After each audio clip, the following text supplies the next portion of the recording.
What's up, YouTube? This is Corey from the OverLook, and we go over the books that you may have overlooked. I wasn't able to complete the Young Avengers story yesterday, but besides pushing everything back, I think I will try to make up any videos that I missed during the week on Mondays, since right now Monday is the day off. Anyway, we are reducing our Superior Spider-Man Saga to one video a week. So with that being said, I hope you guys enjoyed the Superior Carnage miniseries as much as I did. Leave a comment down below with what your favorite part of the story is, and as always, I hope everyone has a great rest of the day. His name is Ted Connolly. You've never heard of him, because he's not a criminal who's committed some atrocious crime, like trying to destroy the world. For him, it was simply insider trading. But I'm guessing what you have heard of is the governor's new plan for dealing with overcrowded prisons. Namely, transferring some of the lesser convicts to the maximum security supervillain prisons. Because, well, let's face it, these cells have a habit of never staying occupied. For the governor, it means having 60 days to try his new plan out before the states get to vote on it. For Ted, it means his heart rate will never drop below that of a hummingbird, and his shorts remain at a constant level brown alert. Cause the only advice his lawyer gave him as he headed to prison was, hit the biggest guy you can find. And we all know that ain't gonna happen. About a month ago, they brought in the serial killer, Cletus Cassidy, otherwise known as Carnage. Ted overheard the guards saying that the Scarlet Spider and Agent Venom had done a number on him. But as they wheeled him by, there was still something in his eyes, something evil staring back at Ted from the blackness. Since then, Ted has been waiting for the other shoe to drop, along with that lump in his throat. Now, a prison guard decides to pass the time by tormenting Ted. "Step away from the window, short stain," the guard tells Ted. "I have a bet with the other guards as to how many boxers you'll need bleached by the end of the week with Carnage right next door. I had you pegged for a dirty dozen, but it seems like you need some incentive." The guard starts pressing buttons on the keypad, controlling the energy bars creating the cell door. You realize the only thing keeping everyone safe from that monster is a simple code in my head, right? Whoops, hand slipped. Hope it doesn't happen again. I heard Carnage's last neighbor is still somewhere between his stomach and his colon. "All right," Ted begs. "Stop it! Just stop, please!" "Ha! I thought so. Knew you'd crap under pressure." Suddenly, the guard stops speaking. His eyes glow bright blue, and he begins to once again press the buttons on the keypad. "Yes, I understand. I will release them. I will obey. I will sacrifice," the guard mumbles.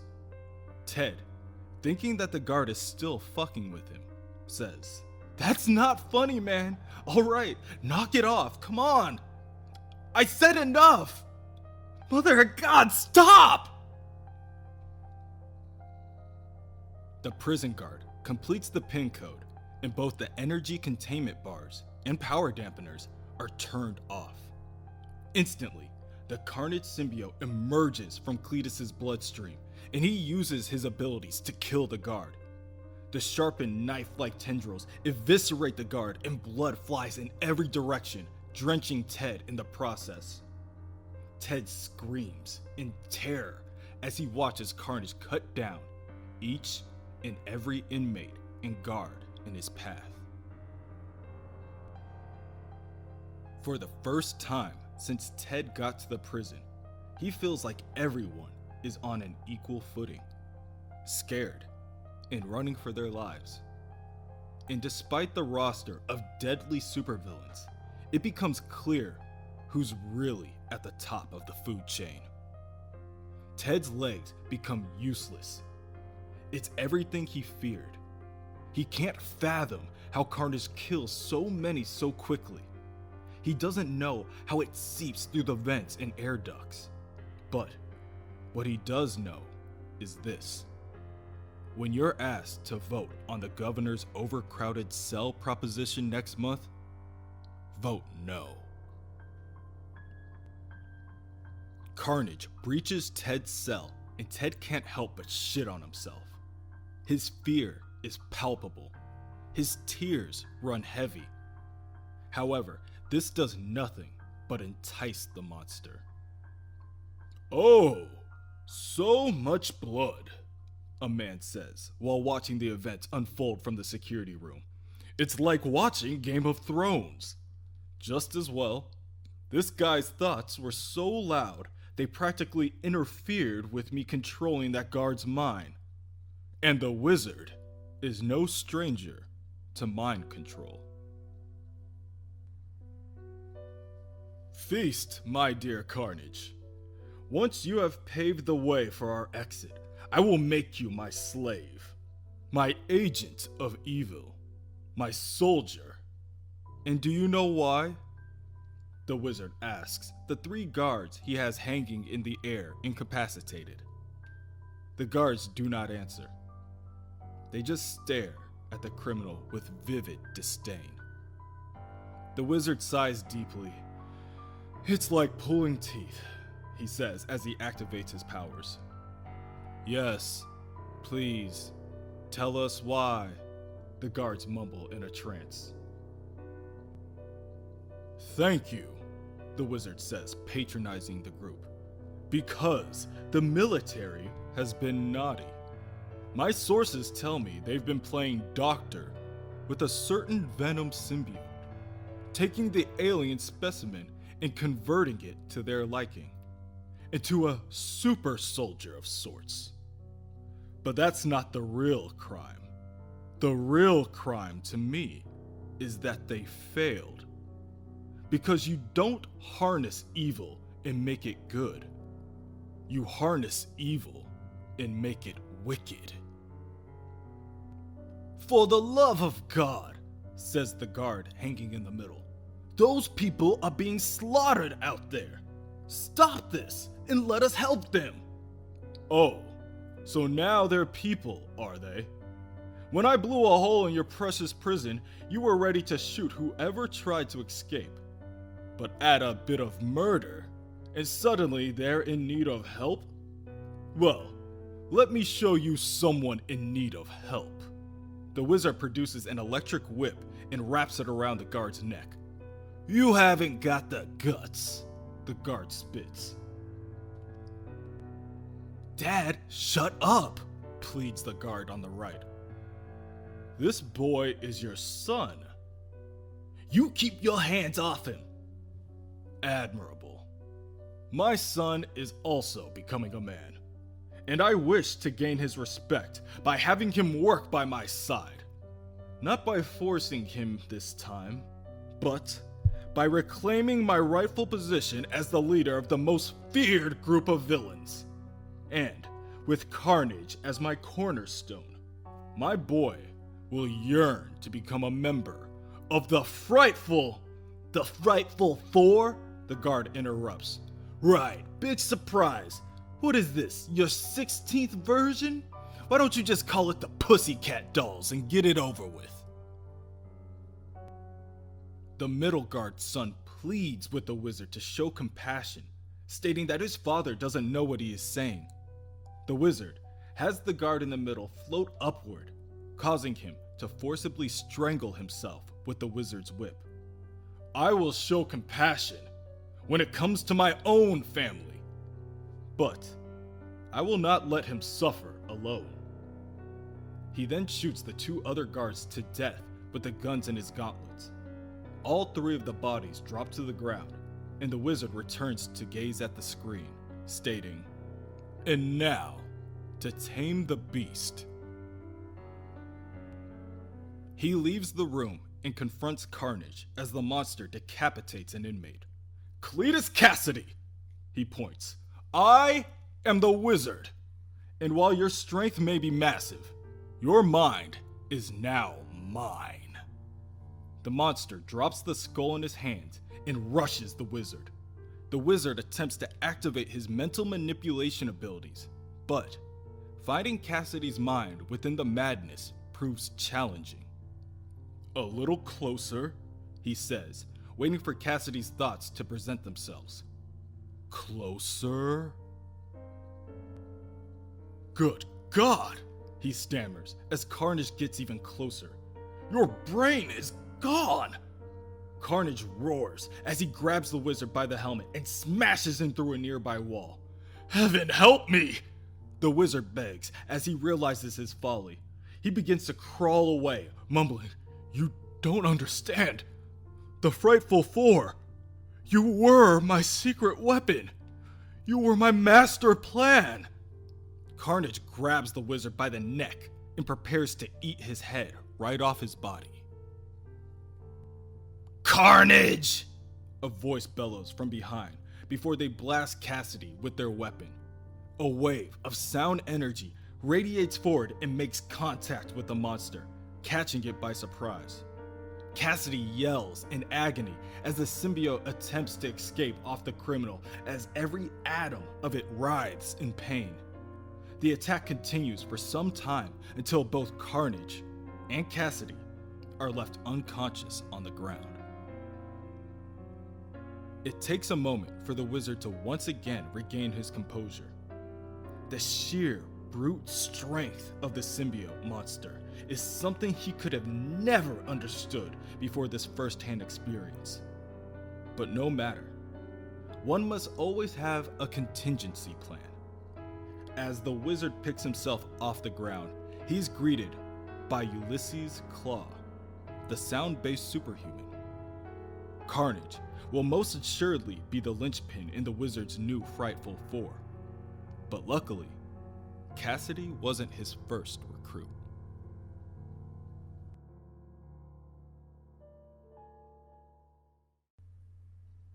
The fools thought they could keep their plan a secret.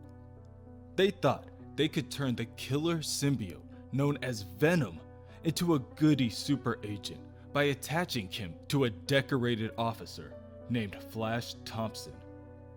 Well, two can play at that game. And now that the wizard has captured Carnage, the world will soon be introduced to a better type of agent. An agent of evil. An agent of the wizard. Granted, there were a few snares. Cletus Cassidy has apparently been lobotomized, which makes controlling his mind impossible. That would have been a helpful tip going in instead of a painful lesson on the way out. But you live and you learn. Oh, and despite him having a top secret document, it doesn't exactly explain how they turned Venom into a super agent. But Wizard has the utmost faith he will succeed. Within Wizard's secret lair, somewhere within New York City, both Wizard and Claw plan their next move. Without having the ability to control Cassidy directly, Wizard proposes that he only need to attempt to control the symbiote's brain instead. Then, we will create the Frightful Four's most superior member by perfecting what the government did with Venom here. Wizard hands Claw a number of classified documents, one of which has a photo with the words Agent Venom written on the top of it. Claw examines the picture and immediately states, "This is a photo of Black Tarantula." "What? Oh, Wizard becomes furious and snatches the photo from his partner before crumpling it up and throwing it on the ground. It's a placeholder, you idiot! I just said it was a damn top secret project! How am I supposed to have a photo of him? You think this means I'm slipping? That I'm not on my game? Well, let me tell you something. I am about to perform the single greatest act of my life. I don't need to waste my time on clerical details. Besides, this version of the Frightful Four will have plenty of mental backup. At that moment, a man in a wheelchair arrives and asks, "Am I interrupting?" Wizard approaches the gentleman and says, "Not at all, Dr. Malice. Your timing is impeccable. Claw, this is Dr. Carl Malice, a genius surgeon I've recruited to assist with the operation, to sculpt our new Carnage to our liking. I believe he will make a wonderful addition to our team. Also, I needed a fourth for the name to make sense.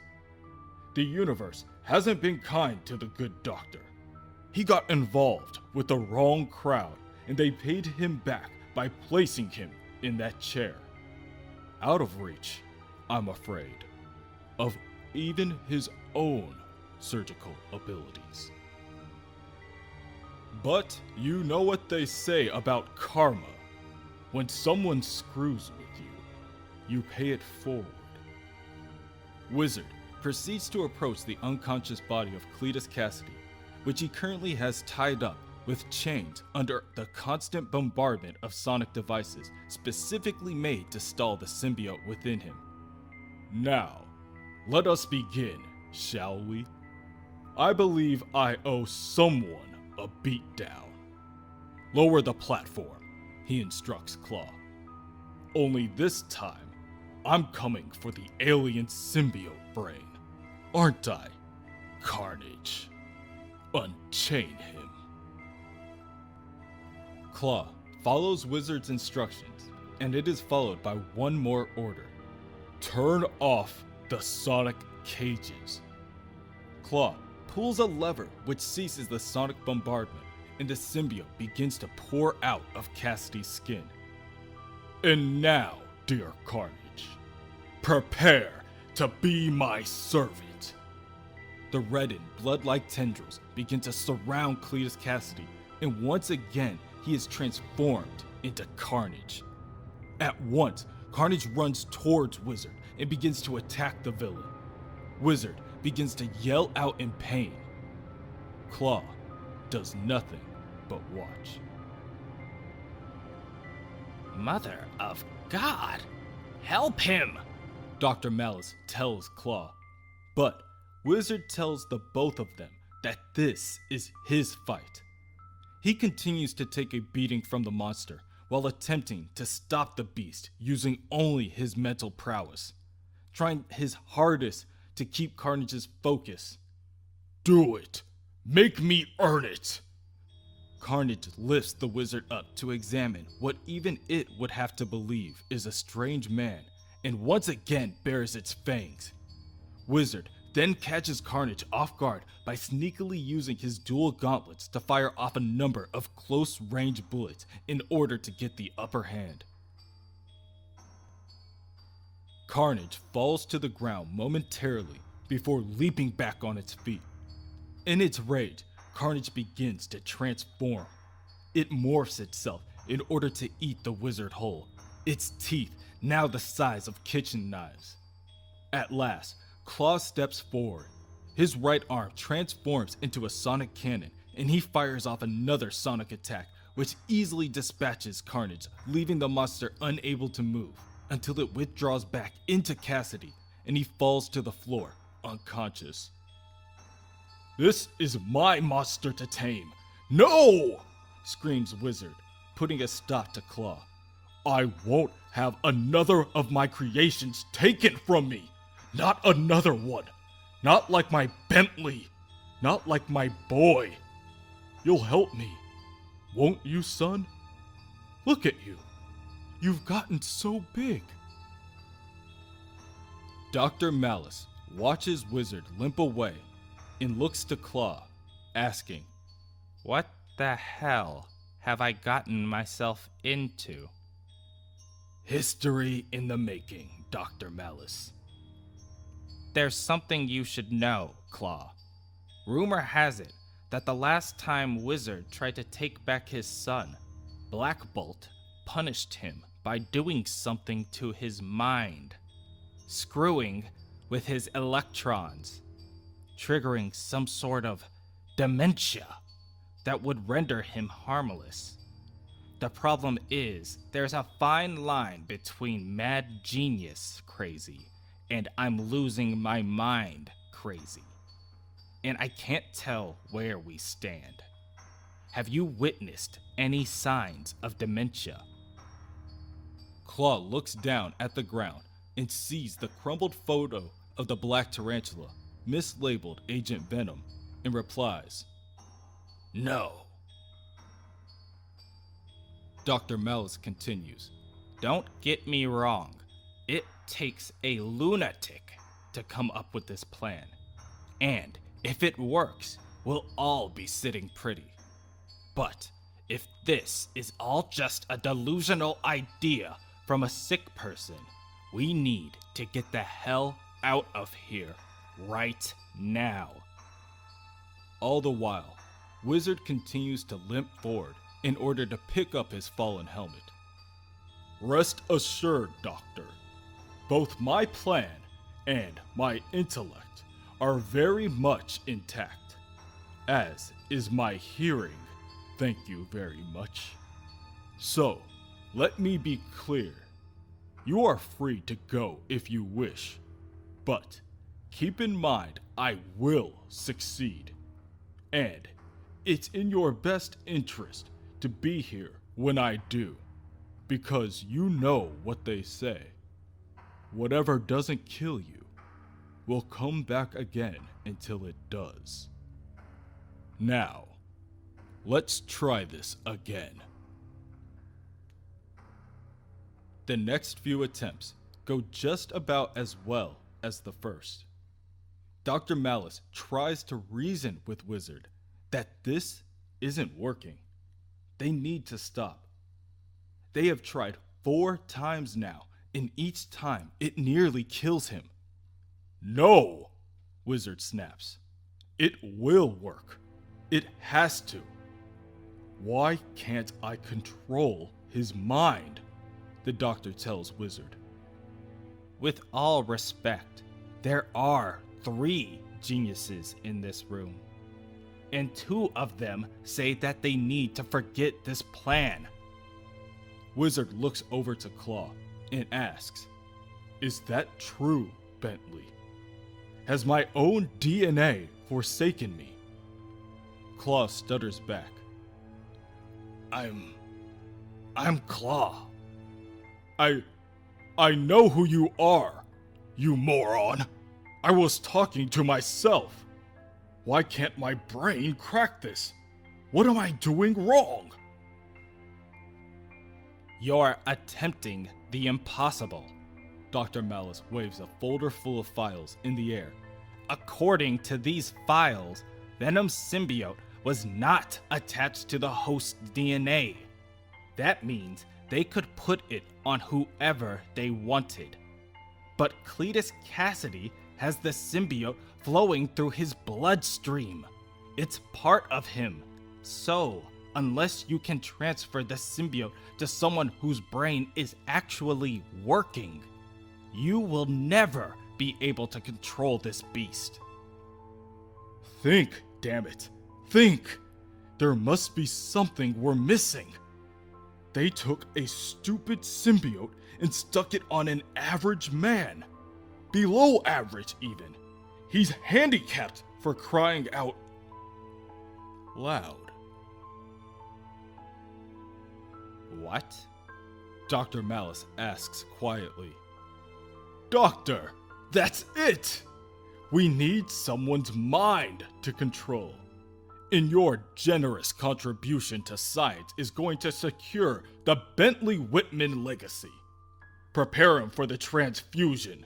Wizard orders Claw before walking away. Claw looks down at Dr. Malice without a single change of expression. Wait, what? Claw, listen to him. This proves it. He is crazy. All he cares about is his stupid family. Surely this is becoming clear to you as well. Claw pauses, looks towards the wizard, and back at Dr. Malice. I won't lie, Doctor. I have noticed something. More than a few times now, he's recruited me into his frightful four. And each time, he's grown a little more insane. Most recently, he constructed this new sonic arm. Not just for me, but so I might act as an extension of himself. Over the years, he's both cloned me and brought me back from the dead, so that I could continue to do his bidding. So yes, something has become clear. I am his family. Claw punches Dr. Malice hard enough to knock him out of his wheelchair and onto the floor. Claw then drags the doctor by his foot to the operating table. Please, I'm a cripple! Wizard pulls out a syringe full of red liquid and begins to flick it, preparing for injection. No need to remind us, Doctor. That's the sole reason we're doing this. You are crazy! Quiet, Claw orders, elbowing the doctor in his nose, breaking it and causing blood to pour out. Claw proceeds to fasten the metal locks to keep the doctor in place, and Dr. Malice begins to cry out, Help me! Please! This is madness! Begin the transfusion, Wizard says gleefully, as he injects the doctor with a syringe. Stop! What will your son think? He will think I am a god. But more importantly, what will you think, Doctor, when I've proven you and everyone else who doubted me wrong? Because we will no longer be equals, my friend. I will be your lord, your master, your superior.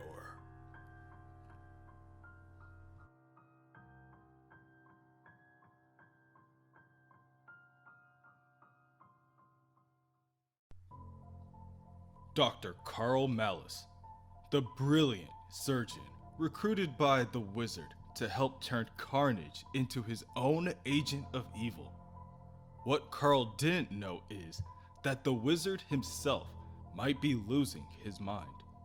And now, he's determined to transfer the symbiote into someone whose mind he can control. So, strike the word brilliant from his title, because he just got suckered into becoming a human guinea pig.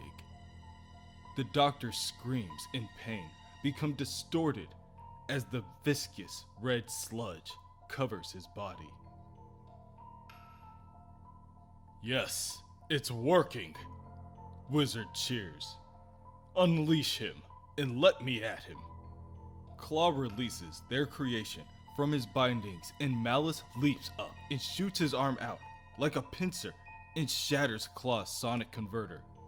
Dr. Malice follows up with a lunging kick to the wizard's chest. The wizard's helmet flies off his head as he flies across the room. Carnage tells the two that they will suffer. They will regret what they've done. Dr. Malice slices horizontally and cuts Claw in half. Claw's torso falls to the floor with a thump, and a bright red energy radiates out his open wound. Ulysses' Claw is a being composed purely of psionically solidified sound. Contact with his body causes the symbiote on Dr. Malice's right hand to worm about, Meanwhile, Claw's skin from his torso stretches out to connect with his lower half, and he tells the doctor, "Cutting into sound is the same as getting blasted by it, you stupid symbiote. Plus, I can heal myself." Claw counters Dr. Malice and quickly crawls over to throw the wizard his helmet. Dr. Malice swipes to grab it out of the air and barely misses. Instantly, he jets forward at the wizard to stop him before he can activate his mental abilities. "Not this time," the wizard says, assuredly, as he snatches the helmet out of the air. "You can't hide from the wizard, Malice.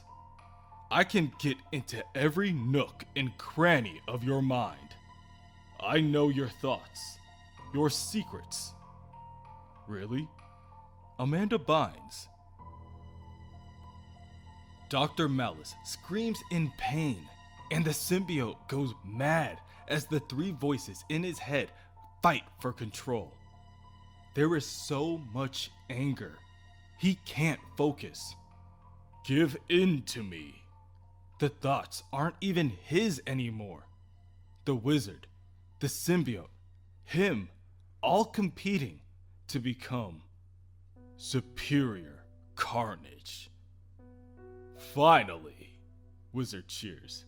"At last, our frightful foundation has taken shape. In what better way to introduce ourselves than to storm this town by taking City Hall? Carnage, my arsenal is at your disposal. Arm yourself with whatever weapons you feel suit your coming out party. And morph a coat on or something. I'm tired of all these buttocks and crotches on display in this town. You are my soldier and my servant, and you will act accordingly." As you wish, Carnage obliges. After forming himself a cloak, Carnage walks over to Claw and tells him, "Don't be fooled, Claw. The wizard's control over me is tenuous at best. I'm forced to obey his hypnotic suggestion, but if his mind slips, even the tiniest bit, the symbiote will prevail, and then anything goes." Carnage leaves to pick out weapons from the armory, and Claw approaches the wizard, telling him, "We have to fix my arm." Later, after the wizard finishes with the repairs, Claw examines his arm. "It doesn't feel right. Are you sure you know what you're doing?" "Wizard? Huh? Oh, yes. I was concentrating." Claw looks the wizard in his eyes and says, "We need to talk, Bentley. There are stories that Black Bolt might have done something to your brain. That wouldn't be a lie, my friend. But what he did was give me clarity. My brain is coming alive. Claw, I know they say it's a tumor, but it's more like an awareness spreading across it. A clarity I've lacked for so long." "You should have told me. How do we know you'll make it to the end of this mission? How do we know you have the means to repair my arm properly?" "We don't. But my boy is only 12, Claw. The wizard, he knows, has been a joke. A lackey for groups like AIM and Intelligentsia. If I can just pull this off, just sit in the mayor's chair and claim this city as my own, I will have at least shown him who his father truly is. But I need your help." The sound of clanking metal interrupts their conversation. The two look up, and Carnage is standing there with a gun in each hand and two strapped on his back, stating that he couldn't decide, so he took everything. Excellent. Now, we just need one more thing to fall into place, and we can finally take down that Johnny Storm once and for all. Carnage sneers. You mean J. Jonah Jameson? Huh? Yes, of course. First things first. I mean, that'll be my next plan. I was merely... Wizard, Claw calls out. Your son will not see you as mayor. He will see you as the ruler of the world. We will merely start with City Hall. Thank you. Just promise me that when this is all over, we come back here and fix my arm properly. The wizard pulls out a detonator and activates the hidden explosives in the hideout. Oh, my dear boy, I won't be coming back. Within City Hall, Mayor J. Jonah Jameson is bringing in new staff in order to help solidify his footprint in history. He is the mayor responsible for bringing down Alistair Smythe, after all. His current project is finishing up the 2nd Avenue subway. Sooner than later. He needs something to distract the people at the polls. Suddenly, in the middle of their delegation, a bright red subway car, composed entirely of solidified sound, blasts through the wall of the building. People jump out of the way to safety as the subway tears through the ground. The mayor's security detail draw their pistols and create a wall around Jameson before attempting to escort him to the safety of his office. Claw phases out the side of the train car and begins to shoot everyone in the area with concussive bursts of sonic waves. When the area clears, the wizard emerges. The Frightful Four train is now in service. The security scans the area in search of the other members of the villain's gang, but they are nowhere to be found. At the moment, it looks like the Frightful Four are more along the lines of a Terrible Two. Don't strain your eyes too hard, the wizard tells them as Carnage jumps on top of the train car. I combine the remaining two into one. Carnage begins to fire his pistol into the air and ignites the flamethrower strapped to his wrist as he cackles with glee. Welcome to hell, New York! Turns out, I don't mind the heat after all, as long as I'm the one pulling the trigger! Carnage continues to laugh as he burns the innocent people running for cover. Ah, Cletus Cassidy was a fool, wasting so much time on chaos. He lifts a pistol and shoots down a scared civilian. When you can accomplish so much more with a little focus. Carnage kills everyone in sight in order to give Claw time to break down an armored blockade, walling them out of Jameson's office. Amidst the chaos, the symbiote begins to revert. Besides precise attacks, Carnage starts choking a woman to death with his tongue. Claw calls out to the wizard, telling him Carnage is morphing back to his original form. He scans the area and sees the wizard waving around helplessly within a crowd of fleeing people. Claw! He yells. Help me!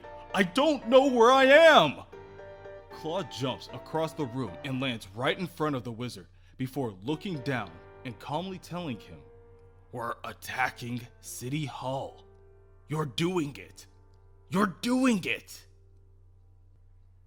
Yes, I remember. The wizard follows up by using his gauntlets to blast a hole in a nearby wall and sprints through. I'm coming for you, Jameson. This city will be mine. The wizard has returned. Claw goes to follow, but Carnage pulls him aside, stating that what the wizard just experienced wasn't just a slip-up. He can feel the wizard's control over him becoming weaker. He will listen for now. But Claw better watch his back. The two catch up to the wizard, and he already has 2 security officers hanging in the air.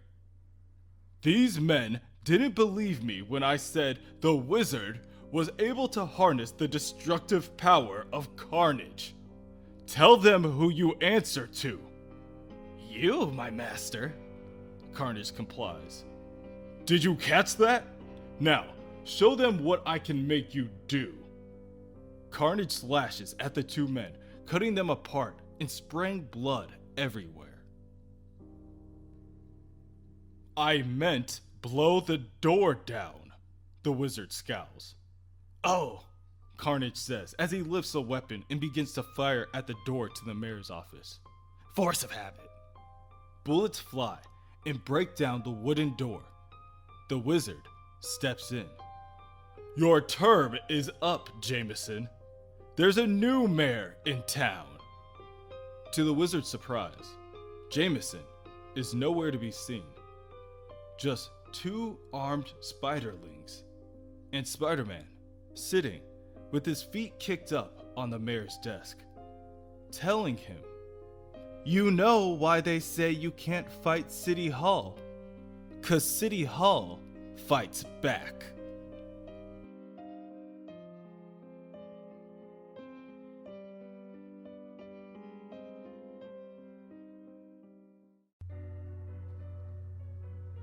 It's no surprise to say that Otto Octavius is almost always the smartest in the room. Scratch the almost. He's always the smartest person in the room. To the point where surprises are actually a strange occurrence for him.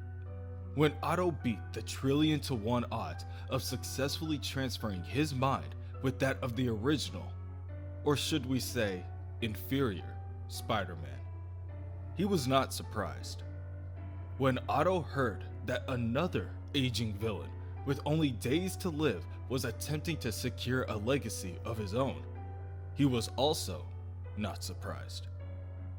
But when 3 bumbling egomaniacs make it all the way to City Hall looking as they do now, well, let's just say Otto is a little surprised. The wizard approaches Spider-Man, declaring that they have won.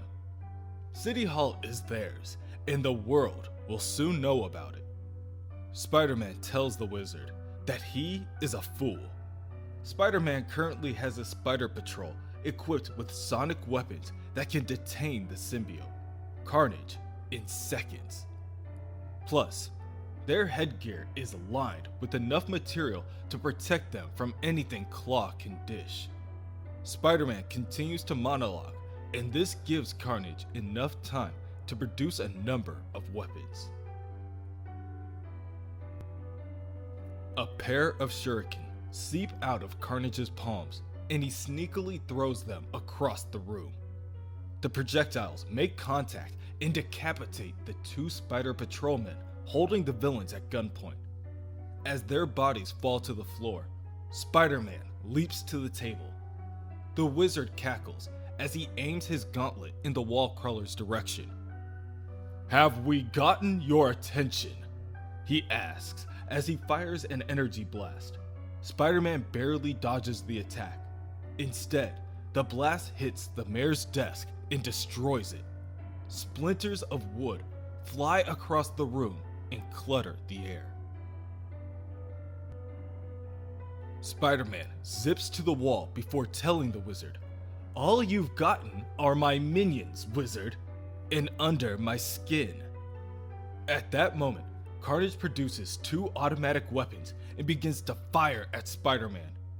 He boasts that Spider-Man can scurry all he wants, but he isn't the Carnage Spider-Man is used to. He is a superior model.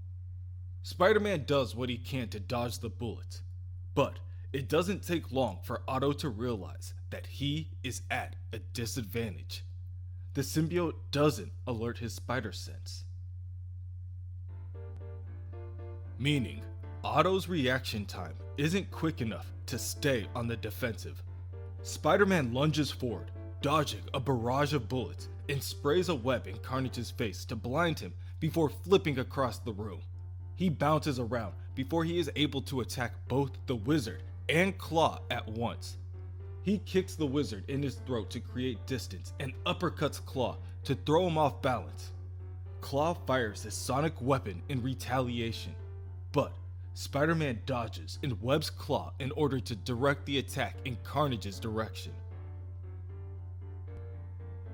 At the last second, Carnage rips off the webs blinding him and dodges the sonic attack, which causes it to blast a hole through the wall behind him. Carnage laughs as he throws a grenade at Spider-Man, saying, Nice try, but it's going to take more than bad aim to stop me. Spider-Man shoots back, which is precisely why I created an opening for more of my men to enter, you dolt. Oh, then let their deaths be on your hands. Spider-Man's Spider Sense does not go off until the second the grenade leaves Carnage's hand. It detonates at close proximity, causing Spider-Man to fly backwards past Wizard and Claw into the wall on the opposite side of the room. To be honest, Otto would have never thought that the Wizard would be in any condition to lead Carnage and Claw, but he is without a doubt the one pulling the strings here. Nothing, Spider-Man decides, a well-placed web can't fix. Before Spider-Man can attack, the Wizard instructs Claw to attack the Spiderlings before they are able to create a strategy. Claw raises his sonic weapon into the air and begins to radiate waves of sonic blasts across the room. Spider-Man's head begins to split. Claw's gun is increasing its decibels beyond even sound, causing Otto's eyes to vibrate, throwing off his equilibrium. Spider-Man attempts to leap across the room in order to create some distance, but instead, he crashes into what is left of the mayor's desk. The room begins to spin. Otto looks up to see his Spiderlings drop their weapons and fall to their hands and knees. They begin to hold their sides in agony and spit out blood. Claw's attack has left what is left of Otto's team useless. Let's do away with these sonic toys, shall we? The Wizard fires a blast from his gauntlet, destroying the guns the patrolman carried. The Wizard prepares to approach the downed patrolman, but at that moment, Claw's weapon begins to fizzle out. Damn it! Arm malfunctioning, Claw mutters as he shakes his arm. Otto's eyesight slowly starts to return. However, he will need to act fast. Spider-Man leaves the Spider Patrol to deal with Claw and turns his sights back on the head of the serpent. Spider-Man lunges forward and tackles Wizard out of the window and into the street. The surrounding civilians and media begin to gossip amongst themselves at the level of brutality Spider-Man is using on such an elderly man. The Wizard squirms on the floor, trying to pick himself up, telling everyone, I just want to connect with my son. You idiots! Spider-Man yells to the crowd as he grabs the Wizard's gauntlet and crushes it within his grasp. You're giving him the exact exposure he wants. Look behind me, morons. Does City Hall look like it was attacked by a feeble-minded old man? Having enough of their buffoonery, Spider-Man ties up the Wizard and jumps away to speak in private. He brings Wizard to the rooftop of a nearby building and hangs him over the edge while demanding for him to call off the attack. The Wizard chuckles. You're slipping, Spider-Man. My brain may be going, but I know that I'm winning here today. And I can still do the one thing the Wizard does best. Right now, I'm rooting around in your thoughts, taking over the crevices of your mind until you too have become my... Otto? The wizard gasps. The sudden shock of hearing his name causes Spider-Man to drop the wizard, and his body falls, crashes into a van parked below. The wizard's body creates a crater in the van, breaking his bones upon collision. He tries his hardest to keep from blacking out, but he's failing. He's losing control. Inside the building, Carnage begins to go on a rampage. The monster just finishes impaling 2 patrolmen to death when he begins to feel the change. Yes, the wizard has lost his grip. Carnage reigns supreme. You're mine now, Claw. Claw, who is busy dispatching his own patrolman, doesn't realize it until it's too late. He raises his sonic weapon to defend himself, but once again, it fizzles out. Outside, Spider-Man jumps down to examine the damage done to the wizard. Otto wonders to himself how he let this happen. He was threatened by what the wizard knew, and now he may have lost his secret to the world. Wizard, listen to me. You're not wrong. It is me, Otto Octavius. Get Carnage to stand down, and I'll let you see your son. Are you helping me? The wizard asks, confused, his mind cloudy from the pain, still not fully grasping the situation. At that moment, Carnage attacks Spider-Man from behind.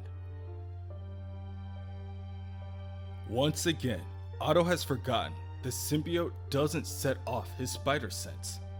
He quickly makes a call for the Spider Patrol to meet him there on the south lawn. Don't expect a response, Spider-Man, because I've kept their tongues. Carnage holds open his coat, revealing more than 30 dangling pieces of strange meat, all of them still wet and bloody from removal.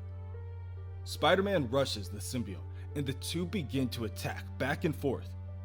Once he has some space, Spider-Man leaps back to the van, grabs the wizard, and swings away.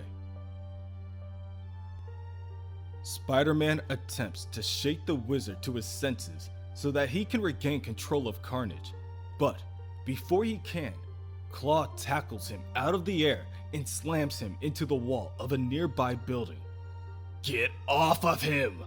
he says as he punches the web slinger. "Give the wizard this one day!" Spider-Man tries to web Claw in order to stop the assault. "Let him control Carnage, or so help me, I will make your head explode!" Claw tells him as he begins to bellow out a sonic pulse. Claw continues his barrage. He doesn't realize they want the same thing. Claw focuses his sound on Spider-Man's skull at a decibel Otto never even imagined possible. But then, Carnage attacks. Carnage transforms his arm into a spear and stabs Claw through the chest. He cackles as he lifts Claw into the air, saying, "I told you I'd get you. Feel familiar?" Turns out Wizard had some vibranium in his arsenal. Isn't that your only weakness? I was just waiting for the right moment to share it with you. Claw curses the symbiote, telling Carnage, "You stupid freak! We were doing it! We were winning! We could have taken the city! Now you signed your own death notice, you selfish scum!" Claw's body begins to glow as the vibrant sound energy from within starts seeping through his skin. The energy whistles as it struggles to escape. "I'm sorry, Bentley," he tells the wizard. "I tried. I hope you reach your son." The whistling stops for a split second before Claw's body erupts all at once. The explosion throws back everyone in the area.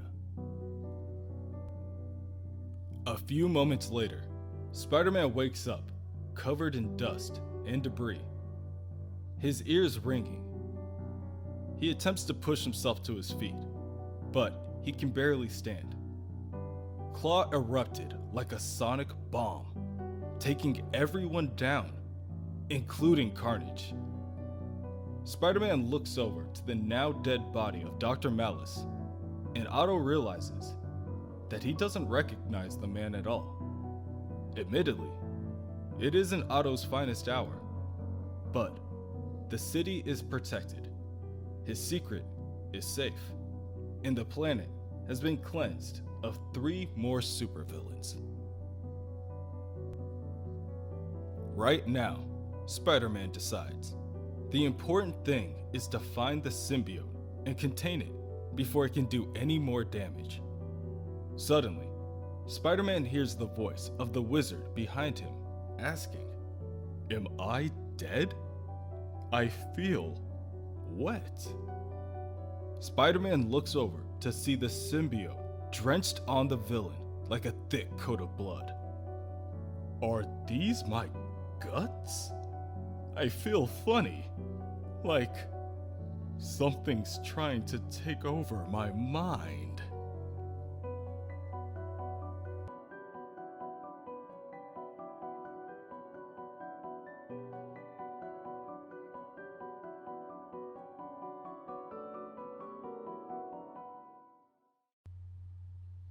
Sonic blasts can take various forms. The burst of a jet, the crack of a whip, the crash of thunder. Primitive tribes like the Quapaw worship the sound as if it were a god. Poets like Shakespeare used it as a harbinger of death, coming before the murder of a king. But he doesn't have the luxury of such theatrics. Ulysses Claw is a scientist. He knows better.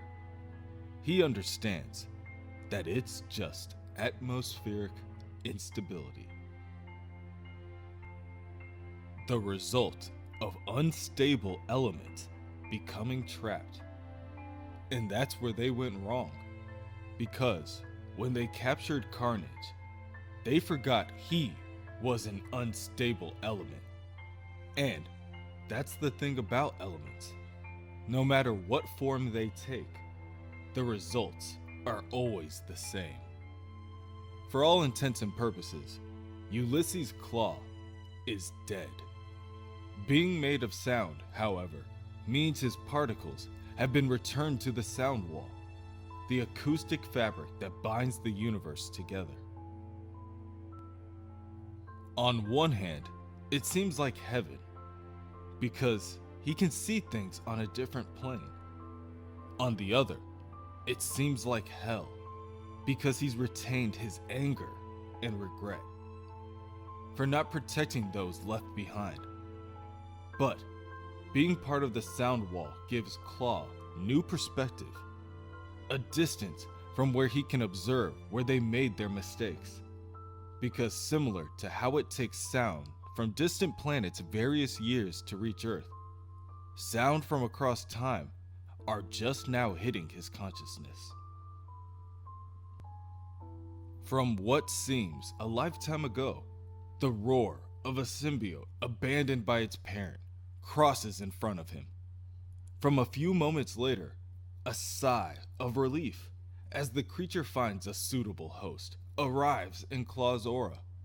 Symbiote is passed from host to host. It becomes apparent that the symbiote's rage has only grown over the years, and Claw now realizes that taking it away from Cassidy was the worst thing they could have ever done. Carnage acts like a teenager, striving for independence, yet desperate for a connection with its original host, its only family. Family, a common source of pain and suffering, it seems. From earlier today, the sound of a father whimpering hangs in the air.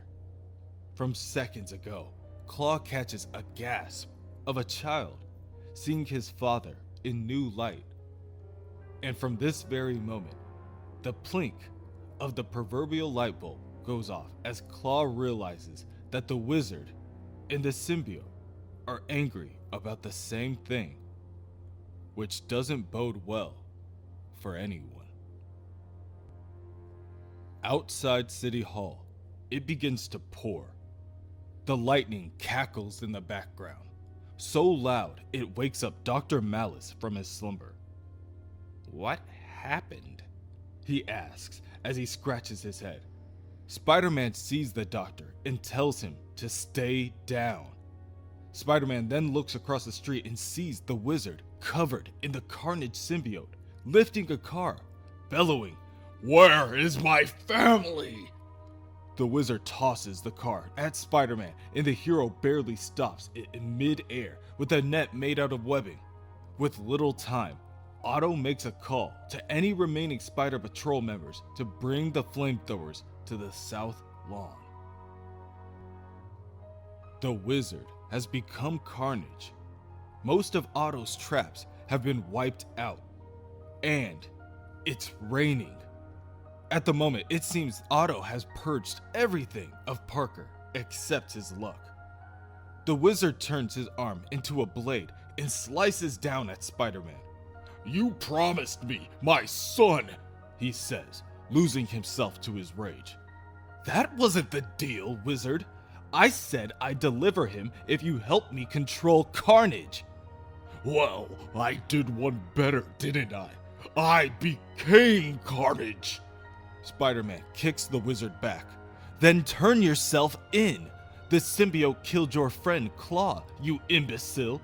How does it feel being in the skin of someone you despise?" "I could ask you the same thing, Spider-Man," the wizard sneers as he sprints towards Otto. "Does it feel weird being in that skin? 'Cause I could easily remove it for you." The wizard cuts at Spider-Man and misses again. Spider-Man grabs the wizard by the throat and holds him out for his approaching patrolman. "Burn, you demon! Light him up!" The patrolmen aim at the wizard and pull the trigger, resulting in nothing more than a sputtering mess. "Fucking prototypes," Otto mutters before pulling a toll meter out of the ground and hitting the wizard in the face. "Run, you idiot," he tells Dr. Malice. Run? I can't even walk. At that moment, the wizard turns his attention to the doctor. "So you keep saying. So, let's get rid of those pesky legs once and for all, shall we?" The doctor screams for mercy as the scarlet tendrils overtake him and eviscerate his skin. Blood splashes as the doctor is peeled alive for all to see. One of the patrolmen is able to take his eyes away from the horror to tell Spider-Man that they have gotten in contact with someone. A boy, on the scene, claiming to be the wizard's son. Perhaps, the Spiderling reasons, if the wizard can talk to the boy, he'll stop killing. Spider-Man backhands his patrolman. "Shut up, you idiot! Never reveal information unless I approve." He could. Spider-Man is stopped mid-sentence by the wizard shrieking in glee. "Could use that information against you? I was thinking the same thing. But I don't think he heard you, Spider-Man. You hit him pretty good. Is there a doctor in the house? Anyone? Is there a doctor hiding somewhere among us?" Spider-Man springs forward and punches the wizard. "Oh, I think I hit a nerve. Literally." The wizard chokes Spider-Man with the symbiote and holds the hero in the air. "You lied to me. You thought I'd die before you had a chance to make good on your promise. But I'm still here. so bring me my son! I know your body can take it, Spider-Man, but can your ego? 'Cause if I can't destroy your flesh, I will just as easily destroy your life. Undo the great miracle you seem to have pulled off, making it all for naught. Now bring me my family! The wizard stabs Spider-Man in the ribcage and throws him to the ground. Spider-Man finally obliges. All right, you can have him. Bring him in, he tells his men. The wizard's glee begins to overtake him, but Spider-Man is quick to put a stop to his merriment, saying, "Oh, I'm sorry, wizard. I wasn't talking to you. I was talking to the symbiote." A number of spiderlings carry over a stasis chamber, keeping Cletus Cassidy's brain-dead body, and open it, revealing the serial killer for the symbiote to see. Be careful what you leave behind, wizard. You never know who might be sifting through the ashes. At the sight of its former host, the Carnage Symbiote begins to go mad. The wizard tries to keep it under control, but it overpowers him and manages to remove itself from his body, painfully, grotesquely. It doesn't need to. It chooses to, as punishment for what's been done to it. Contain it! Spider-Man yells to his minions. The Carnage Symbiote sprawls in the air like some sort of amorphous squid, wrapping its pincer-like tendrils on anyone around, suffocating them and slicing their skin open as easily as a butcher knife. The patrolmen try to shoot the symbiote with their sonic weapons, but the alien creature refuses to be pinned down before it reaches its destination. Spider-Man grabs one of the dropped guns and turns to aim it at the creature, but it's too late. Carnage has reached Cassidy. Carnage jumps up, breaks apart Spider-Man's gun before backhanding him, sending him flying away. Dear God, Spider-Man mutters. His words are drowned out by the thunder and cracking of Carnage's whip-like tendrils. As if the sight of this evil wasn't enough, the sounds of thunder emphasized the moment. The poets of the world would admire the thing. The God-fearing Christians would tremble at its significance. But Claw doesn't have the luxury of such theatrics. He focuses the sound to right the wrong, and uses the last of his energy to weaponize nature, concentrating a bolt of lightning from the sky above directly down on the alien beast. Carnage screeches as it and Cassidy are burned down to the atom by the blazing bolt. Cassidy, once again, is rendered unconscious, and the symbiote splashes to the floor, ready for containment. Tomorrow, this so-called miracle will be attributed to many things. An act of God, a freak of nature, a lucky break. The truth is, it was simply an act of revenge, a mission completed, a promise fulfilled. His name is Ulysses Claw, and for all intents and purposes, he is dead. His particles continue to disperse throughout the sound wall to the point that even his consciousness will soon be gone. And while he now knows how the future will unfold, he will no longer be able to hear it. Not the blaring of an ambulance coming to save survivors, not the clang of entrapment, not the whisper of impending doom. So, instead, he focuses on the sound of a woman's voice, a passage he overheard once. A fairly random thing, he admits, but no less random than life. If we spoke with our ears and listened through our mouths, then a smile might be the most wonderful sound in the world. Later, within an undisclosed maximum security hospital wing, one of the Spider patrolmen speaks to a doctor on staff.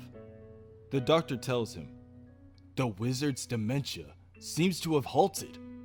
In fact, there's evidence to prove that exposure to the symbiote may have actually reversed the process, helped repair itself. We waited to make sure, so we started with a series of simple tests to see exactly what motor functions were returning. And now, we graduated to more advanced computer exams." "You're still not answering the question, Doctor," the patrolman tells him flatly. "That's because I don't know what the wizard remembers. On one hand, it seems his mind has been wiped clean, and yet at times he exhibits flashes of complete coherence. So, basically, we still don't know for sure." Spider-Man won't be happy with that answer, but I'll relay the message.